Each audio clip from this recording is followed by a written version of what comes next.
Welcome to our first couple ever on the show. Yay! So honored. All right.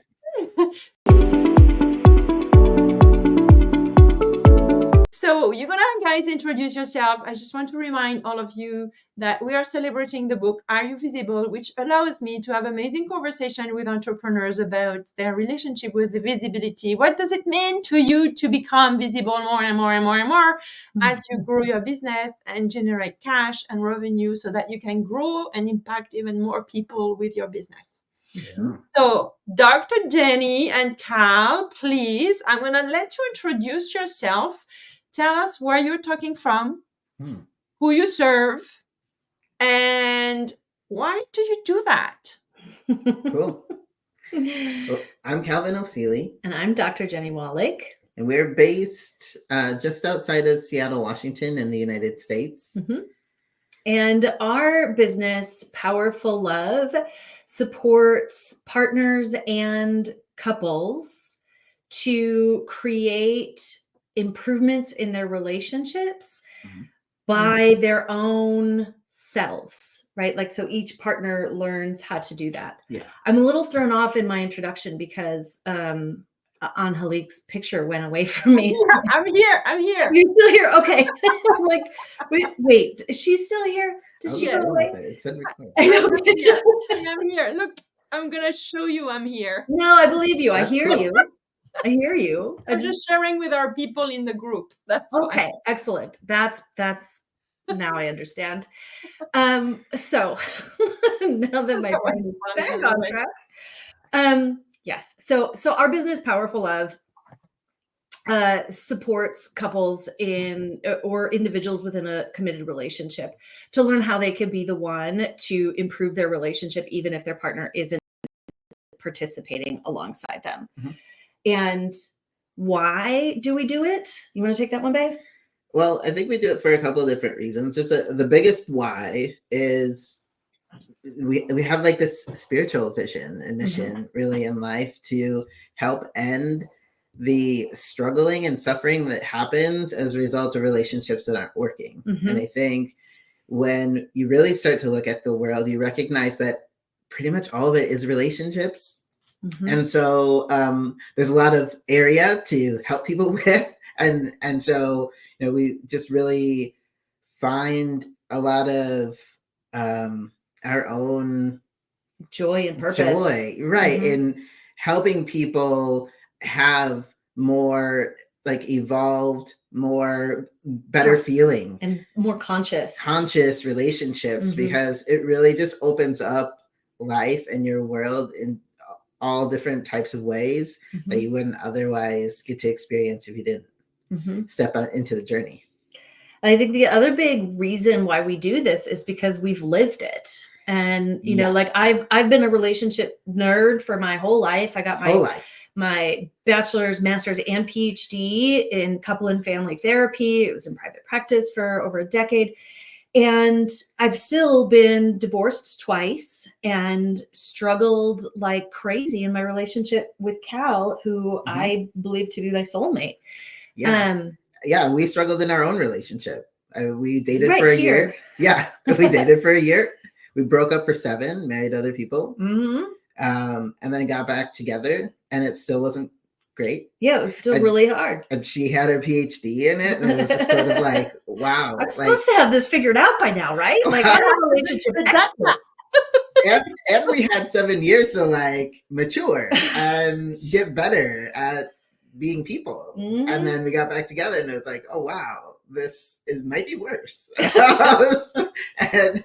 But you know, it was through the hard stuff, that PowerfuLove was born. Yeah. Right? It was taking the book learning, but then that practical application of it in our relationship. What we finally figured out actually works. What works and what doesn't work. And we're able to distill it down into like really meaningful learning. Like methods and frameworks and tools. That we can use to teach other people so they can experience the same type of transformation, but without the extreme length of time and bumps that the two of us had to endure. Mm-hmm. And when you get to that side, like what we're experiencing in our relationship now that we have figured this out and get to live it, it's like, it's so much better and so much easier and so much smoother than I think we ever thought was possible. Yes. And we want that for everybody. Yeah. I personally just never had strong relationships really modeled to me. Relationships that were like the catalyst for more things, for success, for energetics, for the creation, good feeling, the good stuff. Yeah. You know, oftentimes, you know, relationships were talked about as being hard or blood sucking, or like, oh, you just go along to get along, and there's just like this accepted mediocrity, and that's not the experience that either of us wanted. And we get to work with people who share that same mindset. Mm-hmm. Yeah, I love it. And that's why you're here, because you guys, that's what I love about what you do, not only your business, but how you share your own experiences and you use that in your marketing. Like that makes you so true, so real, so authentic, so vulnerable, and so credible. And that's why I wanted to bring you up. So I really, really appreciate that you took the time. I want to, before we deep dive into your visibility story, you said that you help couples to better their relationships, even if one of them doesn't want to hear about it. Tell me more. Yeah, because that's our story. It's a counterculture paradigm shift, right? Because most people believe it takes two and we both need to be in this together and to do this work. Which it's not wrong. No, but it's nuanced. It goes a lot faster if both people are on board and doing it. Right. So what happened in our relationship, and this is a big part of what we figured out and a big part of what we now teach. When we were struggling in this round 2, right after our 7 years apart, Cal was going through this dark night of the soul experience in his life. And I was so excited to be back in this relationship with this guy who for many years, right, I felt like I'd lost my chance with. And he was not in a place to want to work on the relationship. And me, the relationship expert, you know, doing therapy with people, I could see all of our problems. I knew what the solutions were. I knew what was possible. I was like, if we could work on this, if we could talk about this, if we could put energy into this, we could resolve these conflicts. We could get better. We could grow together. We could, right? And he's like, I don't want to. Yeah. This is exhausting. You're exhausting. I don't want to. I'm just trying to survive. I think I said, can't we just be? Because I just want to have fun. I don't want to deal with it. I had so much happening, just a complete stress pile up, a lot of loss, a lot of hard stuff. I was trying to absorb. And then on top of this, you know, now you want to have the most perfect relationship. I don't have the gas for it, you know? I'm like, I just want a relationship where I'm not crying all the time. But we got to this point where Cal made it really clear and was like, listen, I'm giving you everything I've got. And for me, it felt like what he was giving me was breadcrumbs. I was living off of breadcrumbs. It was like so little of his time, attention, energy. And he's like, but if that's not enough for you, fine, then don't be with me. But if you want to be with me, you got to accept that this is all I can give you right now. And I'm like, that's not fair. That's not equal. I don't like this. I wanted to protest, but that was his truth in the moment. And so I had to make a decision. Do I want to be with him and like accept the breadcrumbs and let that be enough, even though I know I deserve so much more? Or do I want to like let go of this relationship once and for all? And thankfully, I had practiced letting go of the relationship so many times in the past. Like we'd broken up, gotten back together. Like I knew that path probably wouldn't lead me to where I wanted to go. So I was like, well, I guess the only path I have to take is to just stay in it. And what that did was it kind of forced me to have to look at like what I could do to make the relationship better. Because he didn't have the time or energy. He didn't want to, he was just trying to survive. So if I wanted to be more fulfilled, how could I help that? The big way I could help that was supporting him, giving more to him, not pointing my finger at what he needed to be doing more of or differently. And instead like looking at like, how can I be a better partner? How can I lift you up? How can I show up for you while you're going through these hard things? How can I ask less of you? How can I take more responsibility for my own happiness? And on and on and on. And the more that I did that and really started looking at my own part, what I could do to help our relationship improve, our relationship finally improved. and like dramatically. Yeah. And, I think the biggest shift was I didn't realize how much of an energetic leak it was to feel like I was the problem, or that I had all these things that I needed to do or needed to fix or, needed to change about myself. Like it sucks the good stuff out of your body, and like it leaves you at like an energetic deficit that makes you not like it. Just it feels too hard to even try, because I'll inevitably fail and have to hear about that, right? So it was when I started to lift, when I actually started to feel loved, feel supported, feel seen, right? I noticed that the energy started to fill in my cup and made it more able for me to pour into her. And so it was this back and forth, just energetic pouring into one another, to the point where we're months down the road, conflict free, having a blast together, and it's like, whoa, what happened? This is cool. How did we get here? And I think you asked it of me, and and my answer was, we just started owning our shit. Like, sorry to cuss, but we just owned what wasn't working within each of us and started to show up as like better versions of each other. That's who we needed to be to have the relationship that we wanted, given who our partner was. And it's amazing, like how well this works. When we work with couples, our proprietary method is called, the Be the One method. And it really centers on like our personal empowerment to create change, to affect our relationship, our internal world, and the what happens next, which isn't about blame or responsibility. We're not saying that any one person like holds all of the responsibility of whether or not it works. Ultimately, you still have to have a partner who wants to be in it with you and is willing to grow. But our point is that it doesn't mean that they're necessarily going to do the personal development work with you, or learn all about relationships alongside you, or do it the way that you want them to do it. They're going to have their own journey. But if you're taking the leadership in this dance that you're doing with your partner, and you learn a different, more effective dance, if they're still dancing with you, your leadership will affect the dance moves that they make, so to speak. And the dance will change. They will learn and grow with you. Yeah. But it's the empowered accountability, really.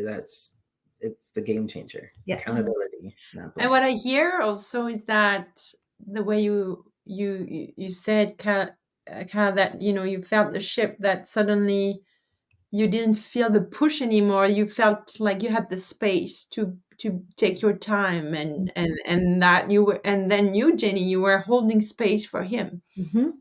And that's just beautiful. I had I'm listening and I'm like having images of, it's just beautiful. So thank you for sharing. And so you guys listening now, or the replay, like if you follow them on Facebook, and they share so many stuff like that. And you guys still share, like when you have weeks where shit hit the fans, and how you take your framework and you reframe everything. It's just, that's so beautiful. So beautiful. So thank you for sharing this. And so that's why I wanted to ask you a few questions, because it's one thing to do the work of your business on yourself, but how do you market it to others, right? How do you start? So that's why I always like to start with this question. Both of you, before we dive, like when you were little ones, like 7, 10, what each of you had in you that kind of shaped who you became as entrepreneurs? I'm always very curious to see that, or either anything that comes up. Yeah. I got stories. You want to start? Yeah, yours are probably more like fairy tale sounding. No. I don't think so. When I was,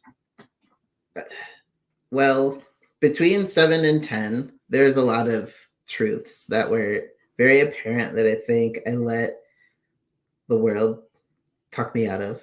But I think, for one, I knew that I wanted to be financially independent. Mm-hmm. And I knew I didn't want to wait until 65 to start having fun. In the United States, 65 is the age of retirement, or maybe they've raised it to like 67 now. It's like, and so it was all my grandparents, my parents are just like, oh, when I retire, that's when I'm going to start living. It's like, God, no. Your life is so close to over. I know. My dad didn't even make it to 65. And so he didn't even get to retire. But so it was that aspect. It was also for me, I've always had a calling of wanting to help people, heal people. I thought that the method was going to be being a physician, so that's the route I went.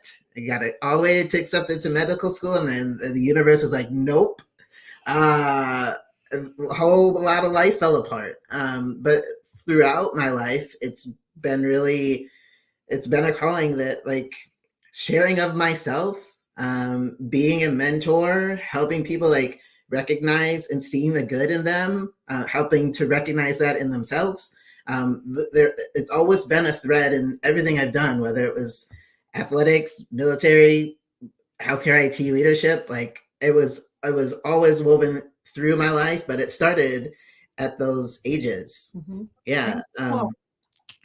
Yeah, love it. Started my own little business. Yeah. What was your little business? Well, it was everything. Every side hustle that a 12-year-old could do. Mowing lawns, shoveling snow, babysitting. Like I was just out there trying to make money. Mm-hmm. Yeah, love it. What about you, Jeni? I think I've always been an entrepreneur. I've always been a little bit rebellious and hard-headed, and I can do it myself. And so that part of me that like doesn't want to listen to other people, wants to do it my way. You're not the boss of me attitude as a kid. My poor parents.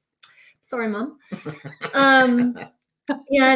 And I just like, I look back in my life and I'm like, of course I was supposed to be an entrepreneur. When I was a kid, I would create dances to Paula Abdul with my sister, and we would perform them at like Thanksgiving or Christmas for our family. And I would ensure that I had a hat that everybody could put money in for.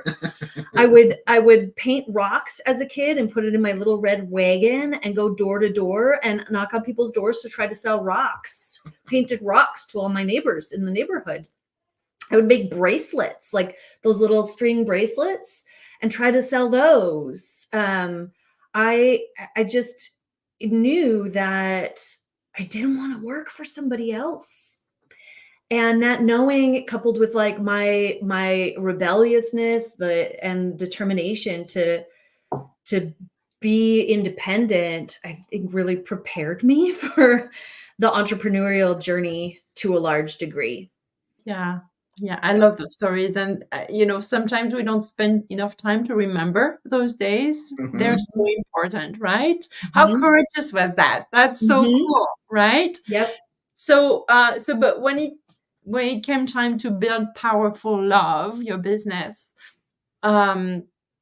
how did you feel about, your visibility in terms of marketing, using maybe the online world or other means to get there? Like, do you remember if you had a moment of revelation where, what really sparked your shift? Like in terms of, okay, we're not visible enough, we're going to become visible. Like, do you remember that day, that phase, that season that really shifted? Yeah, I think that season has come in waves as we continued to get more and more visible. Mm-hmm. So I think an important part of our visibility is being a part of the queer and trans community. So I'm a queer person, queer, gender fluid, femme-leaning person. Yeah. And Cal is a trans man. Mm-hmm. And when we first started PowerfuLove, I remember that you were really like, and we had some deep conversations about like whether and how much to be out about our identity locations. Also polyamorous. Yep, we're also polyamorous. Yep. But I think it was definitely for you, your trans identity was, I think, the biggest concern, because especially in our cultural climate right now, there's a lot of danger for trans folk. And we're working a lot of harassment, like just by being visible, you leave yourself open and available to harm. You know, there's just a lot of people who, for some reason, enjoy spending their time like just being nasty. Unfortunately. And, you know, and we don't appear to be a queer couple, right? And so there was also this fear that like we might be working with a cisgender heterosexual couple who could be very like transphobic or queerphobic, and then they would somehow find out. And then that would affect our business, or would they like give us horrible reviews or slander us? And like, so that was actually a really, that was, I think, our first, and yours especially, huge leap of courage in visibility is just in choosing to do this relationship business as a couple in full authenticity of our identities. And to prioritize, like for us, what it came really down to was, we don't want to live in hiding. There's nothing wrong with who we are. Right. And we don't want to perpetuate that by hiding it. We can't be anyone other than ourselves. And B, it's really important for us to be visible to other people in our community so that they know that they're not alone, and that there's folks out there who understand their identities, their journeys, and like are available to help support them. So that was our first big wave. This is huge. It is massive. Can I ask you guys to first thank you for sharing this, because I know it's going to help people so much. You are like the embodiment of what it is to be, as you said, you know, Cal, we cannot be someone else that we're not, right? We are we. So, how did it feel in your body when you took the decision, we're going to go for it? We're not going to censor anything about us. How did it feel? You know, especially for you, you feel like in danger, you can be in danger. So how do you bring safety in your body, in your nervous system, and in your fears, right? How does that work inside? Yeah. I mean, so to sum up the feeling, the best word to use would maybe be exhilarating, right? Where it's just like this intense feeling of like danger, of something really intense, something that feels really important though, and like good at the same time. It's like the anxiety plus excitement put together. Oh, is that the math? That feels like exhilaration for me. Dr. Jeni says that's the math. I like that math. Yeah, it's this plus this. Yeah, because it's a mixed emotion. And so you know, how I dealt with it, how we dealt with it is one step at a time. I'm not gonna lie and say that there weren't times where just my heart was beating. I could like hear it in my chest thumping, because like, whoa, like I never did that before. Or that felt like a really vulnerable thing to do, or you know, whatever it was. There's been so many moments that have helped me feel alive, and helped me lean into more courage, because what I've recognized as we continue to take steps down this path is there's really important things behind the stuff that scares me. The stuff that like everything in my psyche says don't do, but like there's that knowing that's like, I kind of need to, even though it feels terrifying. And so that's basically been a lot of our journey in doing this business. Like we've taken every risk you could possibly take, I think. And put it all on the line to follow our dreams and follow what feels like a calling to us. And we arrived here. I feel like I arrived here backwards. Like I would have, if you would have told me 10 years ago this would I be doing, I would have laughed hysterically at you. But like it works and it feels so resonant, and it's just been exhilarating. Yes.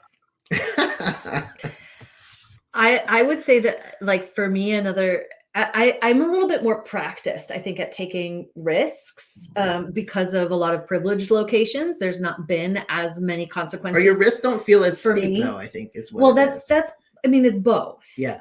I've always been very safe to take risks because I've lived in the world as like a little white girl in white Wisconsin land. Yeah. With cushion. Right. With cushion and a pretty supportive childhood and family. Yeah. So it's been, and which has like allowed that rebellious part of me to exist. So there's that part of me that is an internal resource of like, well, you know, screw what everybody else thinks. Like, I'm going to be me. I came out to my mom by just saying, like letting her know that I had to leave because I had to go see my girlfriend while I was married to my first husband. And she's like, what? And I'm like, oh, I have a girlfriend now. It wasn't even like, hey, mom, I'm queer. It was like, oh, I gotta go, mom. I gotta go. I have a date with my girlfriend. I know. I'm sorry, mom. But like, I think for me, it's also like there's a lot of resistance that I feel in my body at first when I know that I'm not being as visible as I could. Mm-hmm. There's like this knowing that I'm hiding something in shame, or that I don't want people to see this or know this about me. Yeah. And so I resist. It's like resist until I finally am like, you know what? No, I need to be visible. I need to share this with the world. I need to come clean about this part of my life or who I am, or and then it moves from like fear resistance into like courage conviction. And then I do the thing, I be visible. And then there's like surrender, release, right? Because after that, there's nothing you can really do about it. And fortunately, I don't stay in like fear or anxiety about what are people going to think. But it's just like, okay, I did it and I'm letting it go, and the chips are going to fall where they may. And I will respond to whatever shows up afterward. But the more that I've done that in my life, and again, I want to name that I've had a lot of privilege that's empowered me to do that a bit more safely than Cal and maybe other people in the world. But the more that I think anybody practices it, the easier it becomes to like peel back another layer, or to do it again, or to do it in this context or with these people. Mm-hmm. Absolutely. I love this too. You guys are so funny. You're so awesome, by the way. The way you explain it, it's so like clear to me. Thank you. Yeah, amazing. So maybe go back to that very first time that you felt like, oh my God, I'm going to do it. Yes, I'm doing it. I'm saying it. I'm showing up for it. Do you remember the very first time you got some feedback or someone reached out that you may not know and say, guys, what you just shared today, like, you know, I was about to give up on my life, but you are, you know, whatever. Like, I don't want to put words. Did you get some kind of counter validation that, yeah, that's why we do this? Absolutely. And I'm glad you mentioned that, because that was a point I wanted to make at the end of what she said, but I was like, oh, that's good. But yes, that's exactly it. What feels so scary and vulnerable to do, once it's done, you talk about the surrender, so accurate, right? But the other blessing that I've gotten out of it is people I get more messages, far more messages of thank you, of support, of me too, of vulnerability and appreciation for my being visible in the world, that far surpasses the stuff I was afraid of happening, you know, the negativity, the trolls, if you will. And that helps to reinforce and make it easier to be visible again next time. Yeah. Yep. Yeah. I love this. Yeah. This is such a beautiful, you know, I know you're sharing your very specific story, but I believe we all have some things we want to hide, big, and it's covered, and I really feel, and I really know, because this is my story too, even though it's not the same facts, it's not the same context at all, that the more you can be, you allow yourself to become visible to yourself and what you are the most ashamed about yourself, and be able to share it, not just to share and show up as a victim of what's going on, but as a leader. Mm-hmm. And then this is what builds an audience of trust, right? Yes. And that's what I feel when I consume your content. You're so that you embody that, and I love this, that you are embracing your authentic self more and more, and we can feel it. That's why I want you to share. Like, I want to know how they do it, because it's so cool to watch, right? And then before we go beyond that, I know you have big dreams, and there is one that is coming up. Like, you have something that is coming up. Could you talk about it? Because I want to make sure we make time for this. Oh, yes. Yeah. We have a retreat coming up. We're so excited. Yeah. It's our first retreat. Yeah. But it's been over and over in our minds so many times. And we're just like so excited that it finally gets to be a reality. Yeah. So it's happening in Costa Rica. In April of 2025. This is a couples retreat. Couples retreat.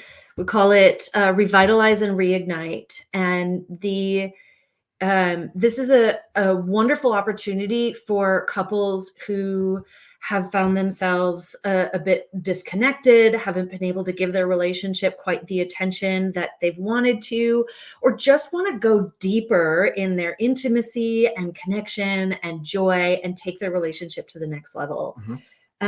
So we're super excited because this is going to be an intimate luxury experience for just 5 couples. And over the course of 7 nights, 8 days, I think, roughly. Yeah. And we are having so much fun planning about like how we're going to facilitate this transformation, the activities. We're going to do a bucket list activity. We're going to have like some really beautiful rituals. We're going to have, the sessions every day, but not that many. Lots of time for relaxation and restoration. We want to offer couples massages and a photo shoot. I mean, just like as like all the things that just like, how else can we bring couples together? How else can we help couples go deeper? How else can we reignite that flame within their in their love and their passion? And so go ahead. Well, and part of the other way in which that's going to happen is through some of the group coaching that's a part of the package. So when you buy the retreat, you get 2 months of relationship coaching, enrichment, coaching and support. Coaching the 2 months prior and then 1 month after, so that there's just some completeness to how you arrive to the space and how you leave, and maintaining the momentum and that sort of thing. And kind of piggybacking on what you were talking about previously with like, how do you show up like more authentically and draw the stuff out of you? And like the answer in my mind was mentorship and support, right? And so recognizing that everybody, even people who are in the service of mentoring support, need mentorship and support. And you certainly can arrive at your goals, whether it be, a business, whether it be a better relationship, a reignited relationship, right? You can maybe achieve those goals on your own, but it's so much harder and so much less courageous than when you're doing it in a container with other people who are holding you accountable, or maybe in a group of people like this retreat who are trying to reach whatever it is their next level in their relationship, right? Totally. I'm totally on board with you. Yes. This is everybody needs a mentor, a guide, a coach, whatever you need to see. Accelerates the journey. Yes, exactly. And so, okay. And you're gonna give me more information. Do you have a link yet, or something? Yeah, you'll put that in the comments. I will. Yeah. So it's it's powerfullove.com/retreat. PowerfuLove shares an L. Yeah. So it's not 2 L's, 1 L. Okay. Or you can put it even perfect, and I'll put it there, and then I'll make sure it's in the comments here. Comments. Here we go. And so that's all the information. from now until November 26th, we are in early bird pricing. And again, there's only spots for 5 couples. So anybody interested, please let us know. Just comment on this with the word retreat or send us a DM. And through the website, there's actually a way you can book 20 minutes with us, so we can just have a quick conversation and make sure there's a fit. Okay, cool. Okay. It doesn't want me to copy, so I'll do it after, and but I'll make sure it's in the comments, and then when it's going to be a podcast, it will be in the description. Nice. Perfect. Okay. It's so cool. I'm excited for you. I can't wait to see. I already see the pictures, and it's going to be so much fun. I'm sure of this. Oh, it is. We're excited. We love fun. So the final question I have for you, not the final, the one before the final. How did you notice that your visibility, presence online and in person, in maybe networking events or stuff you do outside of the social media world, has increased your leads, your revenues, like bringing people to your world? Can you give us some sense of what did you notice as a trend, or what happened with that on that side of things? It's definitely increased our visibility, our like following, our network, our leads. They've continued to increase the more that we show up visibly. And I think it's really fun because we're starting to like learn who our like fans are, but like the people who are really following our work. And that's a really sweet experience to know that like there really are people out there whose lives we're improving. And I think, like I'm a big believer in the alignment and resonance of who we need to be to attract the people we are meant to serve and bring them into our world. And I think, social media aside, the visibility practice is also helping us with that, right? Like become more confident in ourselves, become more sure of what we're doing and how we can help serve and support. And so then we are showing up differently with the clients that we are working with, who then, are more likely to refer us, or we're showing up more powerfully in our like community spaces or coaching mentorship spaces. And then folks are connecting with us and then giving us more opportunities. So it just, it's not always a direct relationship to a client or a lead, but it keeps opening doors and opening doors and opening doors. And that's building momentum. And that is such a cool experience. Yeah.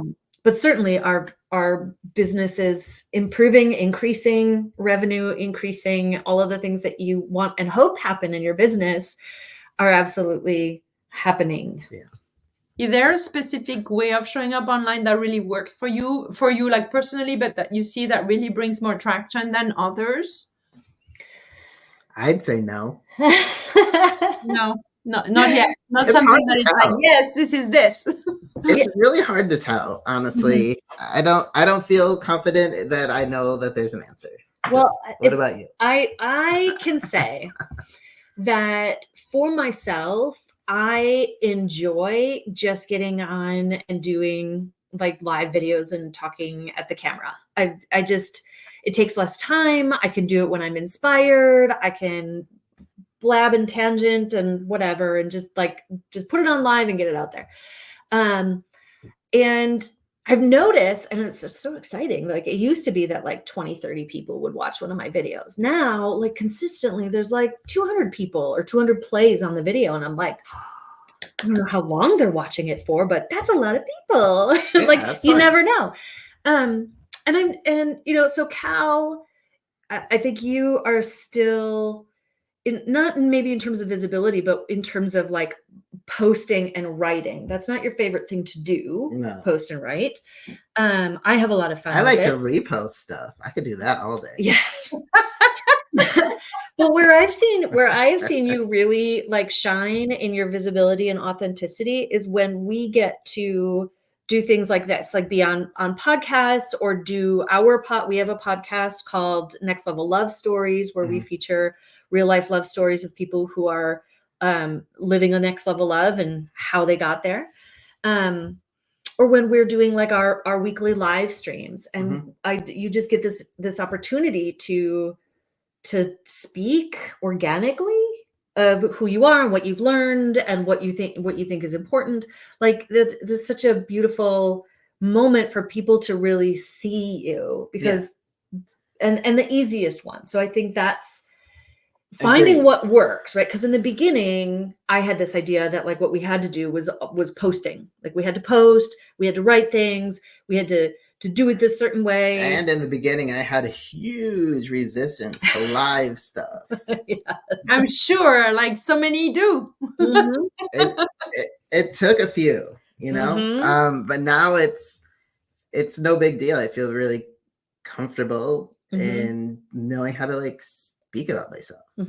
It just took some practice and some courage steps. It's still practice for you, though, I think, when you're live by yourself. If I'm like, can you just go on live by yourself and talk about a thing? Oh yeah, for sure. So like when I get to invite him into conversation, but that's part of his human design. That's part of my human design. I'm a projector, if you know anything about design. And it's more fun to do it together. Really, it's more fun.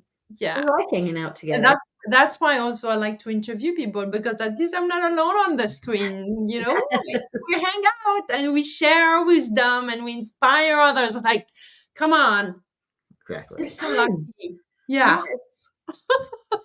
Okay, last questions. I'm gonna talk to you're gonna talk to your little boy and your little girl. And what would you tell them today? What advice would you give your younger self at the beginning of, about how visible you would become in their life? What would you tell them today?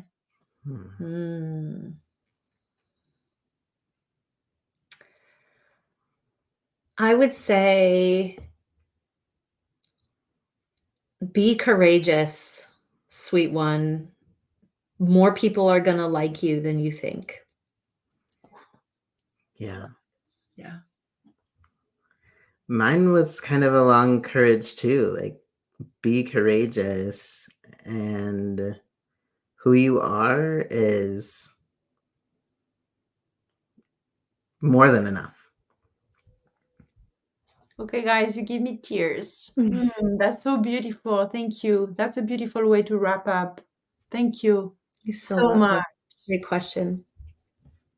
So, if any of you watching the replay, listening to the podcast, have questions and you're not sure where to find Dr. Jeni and Cal, just reach out to me and I'll send you their way, or go directly their social media. Around all those videos and podcasts, there will be links. So there is always a link for you guys to look around, especially for the retreat that is coming up in 2025 with you guys. I'm going to let you close the show, maybe with one word. Anything I didn't ask, I should have asked you around what it means to you to become visible. You want to go first?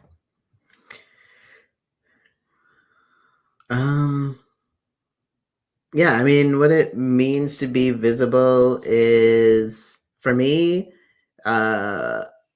inspiring people. Yeah. And I just want to say there's nothing wrong with you. You're enough just as you are. That's what I would close with naming. Love it. Thank you so much for your time, for inspiring me. You're a beautiful model. Oh, thank you. Yes, you are. Wahlig. And I'm so glad I reached out. Me Likewise. too. It's such an honor to be here. Thank you. Well, I'll see you soon, and thank you so much, and enjoy the replays, guys, and take notes. There is a lot of golden nuggets. Oh yeah. Ciao, ciao. Bye.